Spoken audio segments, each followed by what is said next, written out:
parole sur les répressions policières, antisyndicales et autres, c'est que la première des choses pour moi, et je rejoins, je crois que c'était Omar qui en parlait en fait sous une forme, c'est qu'on ferme tous notre gueule un peu. Et moi, c'est ce que j'ai reproché, ce que j'ai pris, c'est ce que j'ai voulu dire à Paris 1, c'est qu'il y a certes une islamophobie, il y a certes un racisme, mais il y aura toujours des racistes, il y aura toujours des islamophobes, il y aura toujours des homophobes, ça, jusqu'à la fin des temps pour moi.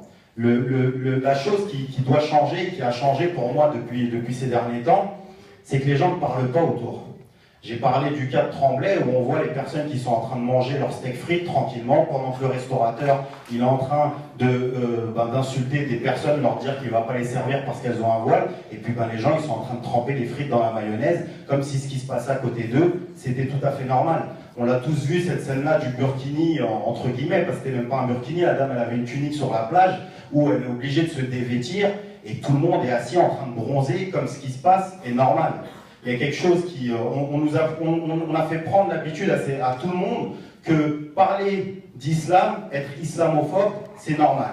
Moi, je regarde à chaque fois la télé, il y a toujours 10 chrétiens ou 10 athées qui sont autour d'une table et le sujet pendant 1h30, c'est l'islam. C'est comme si vous, je sais pas, peut-être il y en a qui aiment le rock, qui aiment la house, le rap, vous regardiez une émission de musique et autour de la table, il y a 10 rockers qui sont en train de parler du rap. Mais vous allez changer de chaîne tout de suite, vous allez vous dire mais de quoi ils parlent? Il n'y a même pas un rappeur autour de la table et ils sont en train de parler, de rap alors qu'ils connaissent rien. Et bien en tant que musulman, c'est ce qu'on vit. Le cas de la burqologue, c'est magnifique. On a même vu BFM TV où une fois il y a une femme, il y avait écrit francilienne, et quand c'est passé à un musulman qui était un peu typé, il y avait écrit musulman. Ils font plus attention, ils n'en ont plus rien à foutre.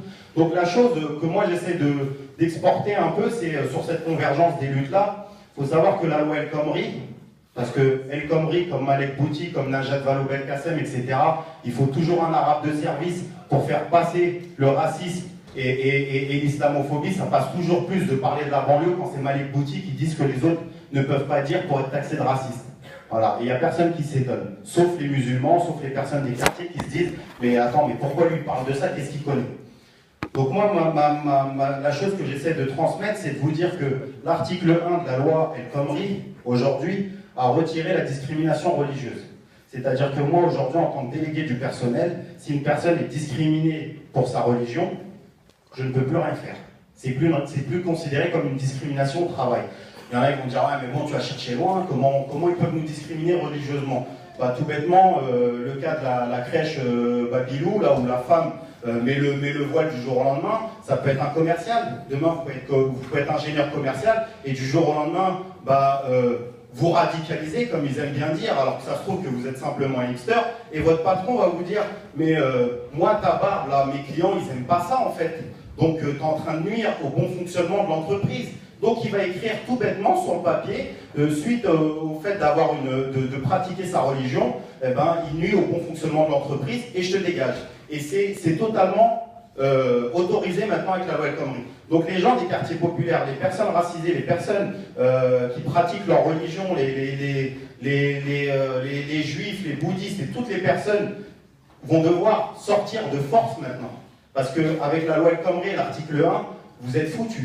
Demain, vous mettez un voile, vous vous laissez pousser la barbe, vous faites la prière, vous demandez votre vendredi ou n'importe, vous faites le ramadan, un patron va te dire écoute, moi je trouve que pendant le ramadan, tu es trop fatigué, donc je te dégage. Parce que tu n'arrives pas à être carré, à être sérieuse au travail, donc je trouve que la fatigue de la faim t'empêche de travailler correctement, je te dégage. Et ça, c'est une réalité.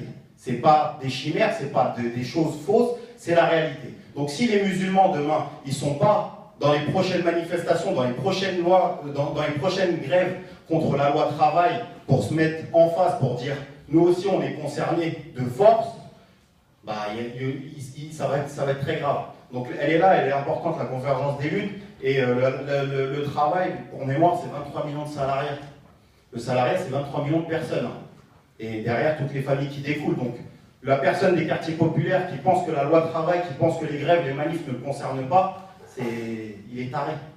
Il est taré, ça nous concerne tous. Donc il ne faut pas chercher blanc, noir, arabe, etc. Se dire c'est une histoire de manif de blanc, c'est une histoire de syndicalisme. Non. Derrière, il y a des syndicalistes qui se battent. Moi, dans mon établissement, la plupart des personnes, ils habitent à Sevran. C'est des Marocains, des Algériens. Moi, mon père, il fait partie du procès des Chivali de la SNCF. Je vous invite à